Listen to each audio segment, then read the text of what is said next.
Bismillahirrahmanirrahim. Assalamualaikum warahmatullahi wabarakatuh. Alhamdulillahirabbil alamin. Allahumma shalli ala sayyidina Muhammad wa ala ali sayyidina Muhammad. Syukur alhamdulillah kita masih bisa berjumpa di channel Pintu Hidayah. Harapan dan doa saya semoga sahabat sekalian diberikan kesehatan oleh Allah Subhanahu wa taala. Amin ya rabbal alamin.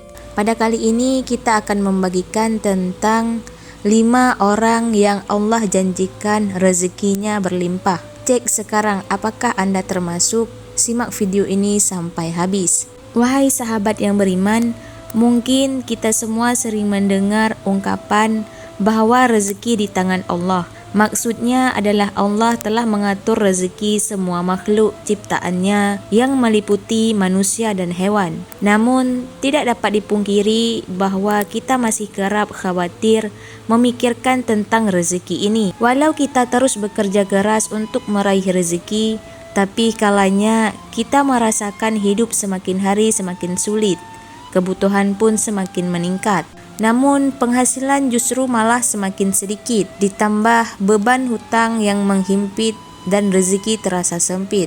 Sebelum kita memikirkan hal itu, ada baiknya kita memahami dulu hakikat rezeki dari Allah Subhanahu wa taala.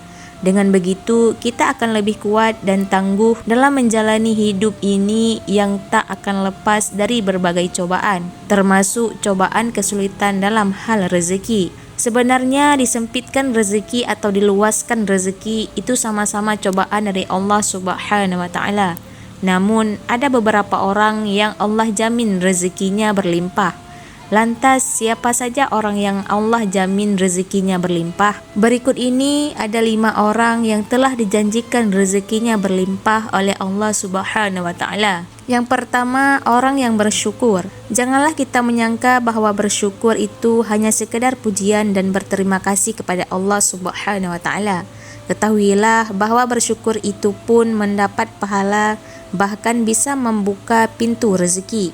Dalam Al-Quran surat Al-Imran ayat 145, Allah Subhanahu wa taala berfirman, "Dan sesungguhnya orang-orang yang bersyukur akan kami beri pahala." Iman Al-Tabari menafsirkan ayat ini dengan membawakan riwayat dari Ibnu Ishaq. Maksudnya adalah karena bersyukur Allah memberikan kebaikan yang Allah janjikan di akhirat, dan Allah juga melimpahkan rezeki baginya di dunia. Lalu orang yang kedua adalah orang yang gemar bersedekah. Sedekah merupakan amal saleh yang diperintahkan oleh Allah Subhanahu wa taala, di mana orang yang bersedekah akan dibalas dengan balasan yang tak ternilai di sisi Allah Subhanahu wa taala. Kadangkala balasan itu sama dengan atau melebihi sedekah yang kita berikan kepada orang lain. Sejati orang yang rajin bersedekah itu tidak akan merasa berkurang rezeki, bahkan Allah tambah rezekinya. Dalam Al-Quran surat Al-Hadid ayat 18, Allah Subhanahu wa taala berfirman, "Sesungguhnya orang-orang yang bersedekah baik laki-laki maupun perempuan dan meminjamkan kepada Allah pinjaman yang baik, niscaya akan dilipat gandakan pahalanya kepada mereka yang bagi mereka pahala yang banyak." Orang yang ketiga adalah orang yang gemar bersolawat. Ka'ab bin Malik berkata, wahai Rasulullah, sungguh saya telah memperbanyak solawat kepadamu. Lalu seberapa banyak saya jadikan solawat kepadamu di dalam doa saya? Rasulullah SAW pun menjawab, terserah kamu. Ia menjawab 1/4. Lalu Rasulullah menjawab, silahkan saja, dan jika kamu tambah maka akan lebih baik. Lalu Ka'ab bin Malik berkata, bagaimana kalau setengahnya? Dan Rasulullah menjawab, silakan saja, dan jika kamu tambah maka akan lebih baik bagimu.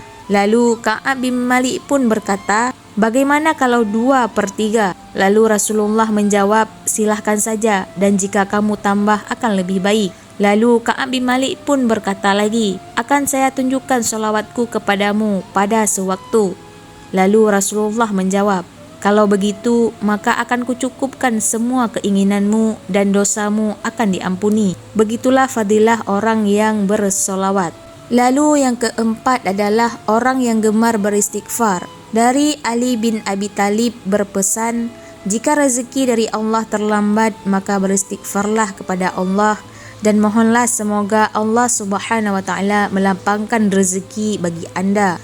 Rasulullah sallallahu alaihi wasallam bersabda, barang siapa memperbanyak istighfar, niscaya Allah mengubah setiap kesedihannya menjadi kegembiraan. Allah Azza wa Jalla memberikan solusi dari setiap kesulitannya, dan Allah anugerahkan rezeki dari arah yang tidak disangka-sangka. Hadis riwayat Ahmad dan Al-Hakim. Yang kelima adalah solat tahajud dan solat duha. Solat tahajud merupakan solat yang sangat dianjurkan karena dikerjakan pada waktu malam hari. Rasulullah sallallahu alaihi wasallam kerap melakukan solat malam ini yang banyak menyimpan anugerah. Dalam surat Al-Isra ayat 79 menyebutkan bahwa orang yang melaksanakan solat tahajud akan diangkat di tempat yang terpuji. Kemudian solat duha selalu diidentikan dengan solat pembuka rezeki. Pengerjaan solat duha ini memang saat orang-orang sibuk bekerja. Agar rezeki dimudahkan oleh Allah Subhanahu wa taala, sudah sepantasnya kita istiqomah untuk melaksanakan solat duha. Wahai sahabat yang beriman, itulah 5 orang yang Allah janjikan rezeki yang berlimpah. Semoga pembahasan kali ini bermanfaat dan semoga kita bisa termasuk di dalamnya. Amin ya rabbal alamin. Wallahu a'lam bishawab. Wassalamualaikum warahmatullahi wabarakatuh.